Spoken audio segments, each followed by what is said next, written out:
النهاردة هنعمل مع بعض بينا باتر كوكي باي أو فطيرة الكوكيز. هتبقى محشية ميكس من زبدة الفول السوداني والتمر والكراميل، حاجة كده يعني في منتهى اللذاذة وآخر كلبظة.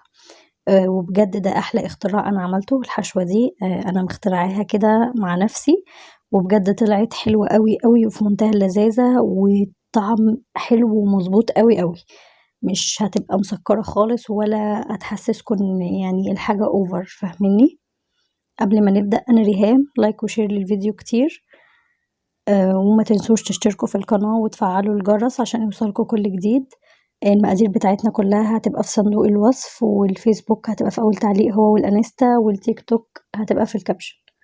معانا زبدة طرية بدرجة حرارة الغرفة، هننزل عليها بسكر بني وهنخلطهم كويس مع بعض وندمجهم كده لحد ما السكر يختلط كويس مع الزبدة.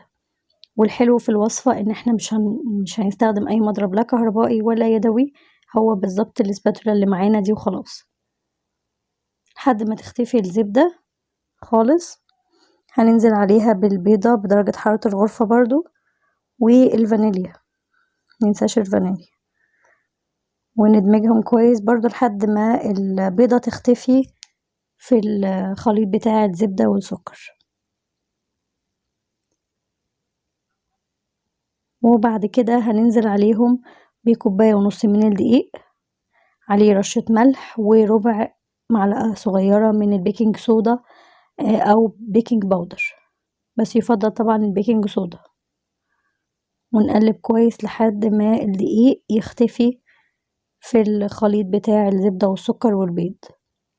ودي أحلى عجينة كوكيز ممكن تجربوها، وأسهل عجينة برضو. تمام كده. دلوقتي هننزل عليها بفنجان من الشوكولاتة تشيبس أو الشوكولاتة المتقطعة، المتوفر عندكم حطوه. ممكن تعملوا ميكس بين الاتنين، ممكن نحط شوكولاتة تشيبس بني وبيضة ليريحكم كده. الكوكيز عندنا خلاص جاهز. هنيجي بقى للحشوة، معلقتين كبار من زبدة الفول السوداني، عليهم 6 تمرات. أنا كنت نقعهم في مية مغلية وبعد كده صفيتهم وهرستهم، وهننزل عليهم بمعلقتين كبار من صوص الكراميل. بجد ميكس رهيب يعني في منتهى الجمال، جربوه على ضمانتي، متأكدة ان هيعجبكم.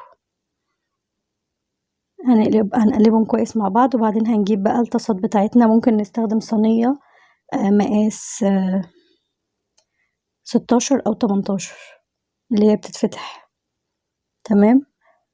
او ممكن لو في حاجات زي كده طاسات صغننة زي كده نستخدمها. هنفرد كده، هناخد قطعة من العجينة نفردها تحت، وبعدين نحط الحشوة بتاعتنا. ممكن برضو تستبدلوا الحشوة دي بالنوتيلا، هتبقى حلوة قوي. وبعدين هنفرد قطعة من العجينة تاني كده نحطها على الحشوة من فوق. واهم حاجة واحنا بنغطي العجينة ما يكونش الحشو باين منها، تمام. نقفلها كويس جدا كده والحشو ما يطلعش خالص بره عشان ما يتحرقش مننا وهي في الفرن. الفرن بتاعنا شغال على درجة حرارة 180.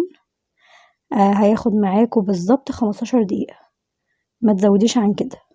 الكمية عملت الطاستين الصغيرين دول، وما تزوديش عن 15 دقيقة عشان الكوكيز ما ينشفش منك ويطلع طري كده وفي منتهى اللذاذة. هنسيبه شوية، أول ما يطلع هنسيبه شوية يهدى ويبرد حبة عشان تقدري تطلعيه، أو ممكن تاكليه من الطاسة كده على طول. هيطلع معانا بقى في منتهى اللذاذة والجمال اللي انتوا شايفينها كده في الفيديو. اللي ما يعرفنيش أو لسه بيتابعني جديد، أنا ريهام. هستنى تطبيقاتكم وتعليقاتكم، وما تنسوش اللايك والشير عشان الفيديو يوصل لأكبر عدد، والاشتراك والمتابعة.